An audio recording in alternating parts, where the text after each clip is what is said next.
The famous vegetarian restaurant that dots South Indian highways is trending in social media.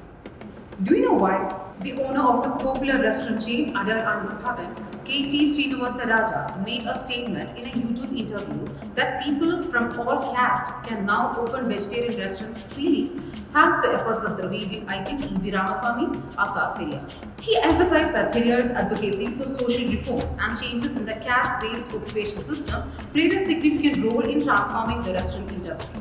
Srinivasa Raja's comment led to a controversy, with right-wing groups opposing his statements and calling for a boycott of Adyar Ananda Bhavan, which is now popularly known as A2B. On the other hand, many individuals and politicians, including DMK MP Kanimuri, expressed support for Srinivasa and the restaurant chain. Right-wing Hindutva's hardcore hatred towards Periyar and the Dravidian movement is genuine.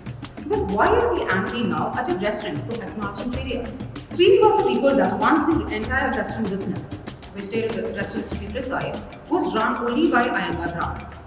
After Periyar's self-respect movement, the practice of Kulathuril or caste-based occupation changed so anyone from any caste could do any job. The restaurant owner mentioned that this movement led to his family starting a vegetarian restaurant several decades ago.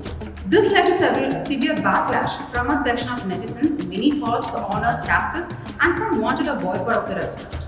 Some social media comments went a step further, saying the restaurateur was glorifying EVR, who, according to them, abused Hindus and Hindu gods, peddled canards about Brahmins. Several hate comments restored to accusing the restaurant of having waiters who hadn't taken a shower and having rashes all over. It is a known fact that Brahmins dominated the vegetarian restaurant business decades ago, and they had the image of clean and pure food cooked only by people of Brahmin community. The earlier version of pure veg restaurants that we see now are the boards that said Brahmin restaurants or Brahmin-only restaurants. Periyar's aggressive politics had many such restaurants bearing the brand. Chennai's famous Murli cafes were the wrath of the Dravidian movement for the first time in the 1950s. The current owner of the place too mentioned how mentally harassed they were by Periyar's aggressive move and how it affected his community. He said that the name Brahmin Hotel only emphasized the purity of the vegetarian food being served. Here is Periyar's argument. Though it is claimed that having a Brahmin home has nothing to do with caste, the idea of purity comes from caste, which is what they were going for. And it's just Brahmin restaurants that serve food that is pure. Does this make other restaurants impure? Is the purity they talk about hygiene or caste?